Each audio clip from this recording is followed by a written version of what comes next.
Alright, so we all know that Medieval 2 mods are the best there is. From defeating Sauron in Divide and Conquer to besieging Constantinople in Tsardoms Total War to creating the Roman Empire in Europa Barbarorum 2, the game simply offers a great vanilla experience and has hundreds of incredible mods that are endlessly replayable. And modders keep coming out with new amazing mods even today. Now, if you've been looking for a new, proper, globe-spanning Victoria Total War, look no further because Steam and Steel is absolutely it. With a new global campaign map of hundreds of new regions spanning entire continents, with dozens of new nations and cultures, including 30 playable factions from the Tokugawa Shogunate to the Zulu Kingdom of Africa to even the Confederate States of America, all with hundreds of new units, custom city battle maps, and more. This mod has seriously put a dent into the modding scene and offers the kind of Total War gameplay you rarely see in a new mod these days. By the end of this video, I guarantee you're gonna want to try this out for yourself. So let's get started. Set in the late Victorian era, Steam and Steel Total War features 30 factions and 5 playable sub-factions in custom battles. The global campaign map contains hundreds of meticulously researched regions, as well as unique political, economic, social, and AI mechanics. The weapons and tactics of the era are well represented with over 500 unique units, each equipped with distinct weapons from jingals to howitzers to breech loaders, and overall, this is the culmination of years of development, research, and testing. And as it was only released just about a year ago, it's still getting plenty of new updates to fix issues, add new content, and more.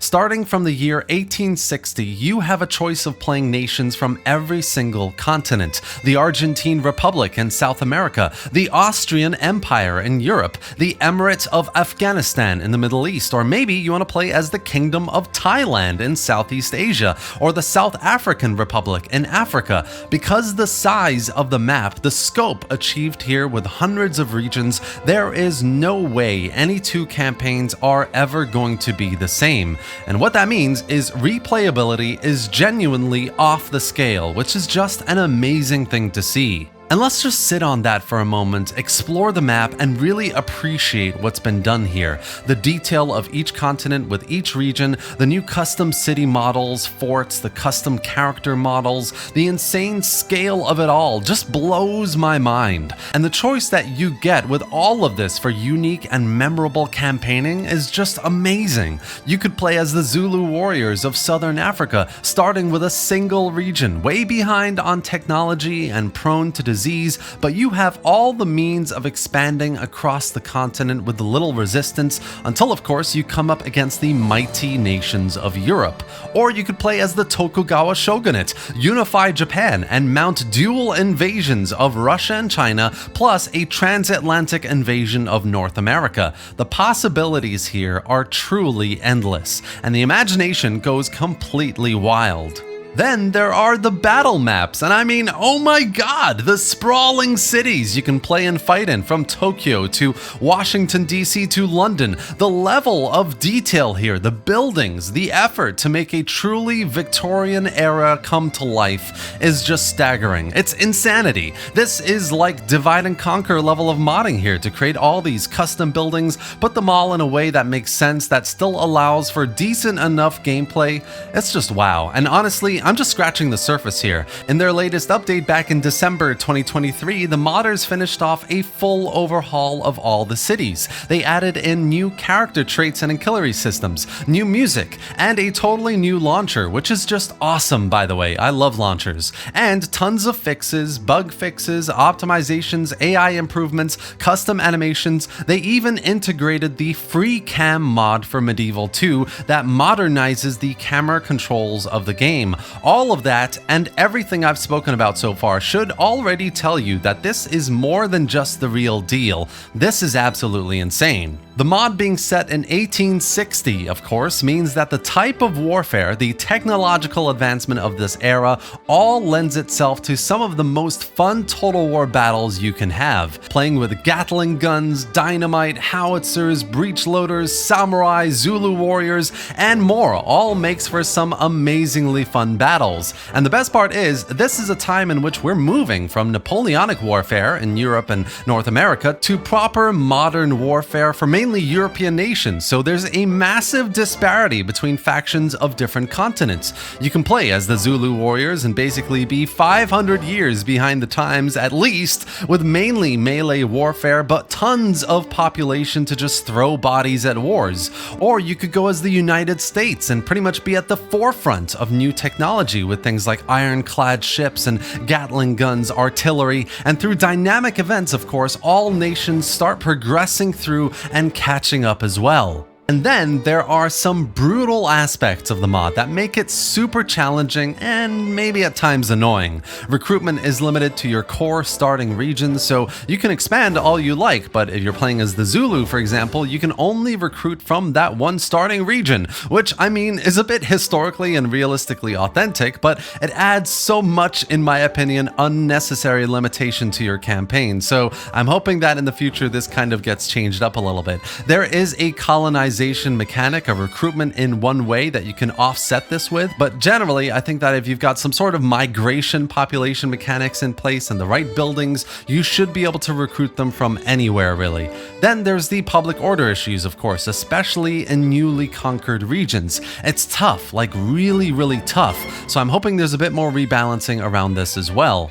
Battles are really good, especially open land battles where you can really get the use of and witness the full frontal force of artillery, of really great gunpowder units just like this, and the units themselves look really good as well. The only area that really needs improvement, I would say, is city pathfinding. Pathfinding, of course, in these older games isn't that good. These brilliant new siege battle maps are just inspiring, but they're a little bit outdone by certain pathfinding issues. It can get a bit of a mess, and it needs a bit more genuine work to make it playable. Overall, it's decent enough, but for some maps, it's near impossible to play a proper battle. I like what they've done here, and this is still early days in the mod's development. Of course, you know, we've had update 1.1 in December 2023, so I'm sure they're working on new patches and updates to overhaul some of these issues, but until then, siege maps are quite hit or miss. It's also worth just emphasizing while we're here that this is still very early days in the mod's development. Lots of bugs and crash issues,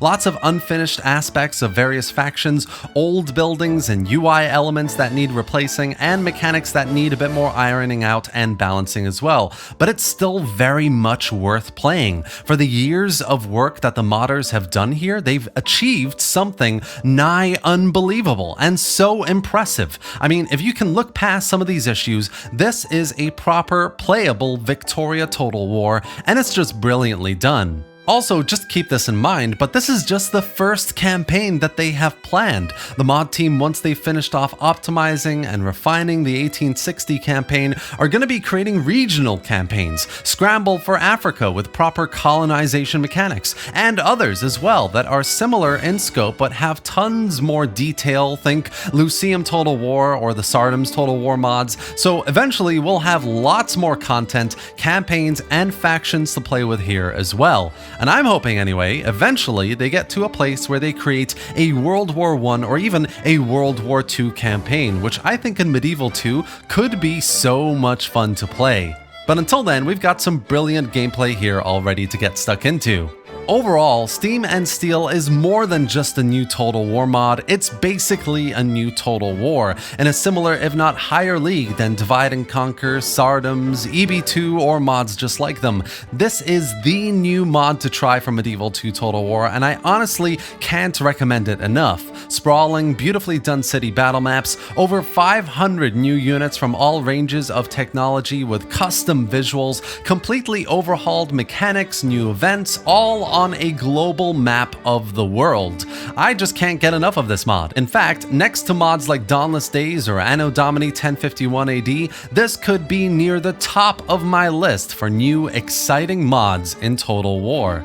And that's it for today, guys. This has been my review of the Steam and Steel mod from Medieval 2. I've dropped links below for the ModDB page where you can download and install it, plus a nifty little installation guide video that should get you started. There's also a Discord server where you can ask questions, report bugs, and speak to like-minded players. I really hope you enjoyed this video and found it informative. If you did, why not subscribe to the channel for more Total War content, gameplay, and mod reviews just like this. Drop a like and any thoughts or questions in the comments section below, and thanks for watching, guys. I'll see you next time.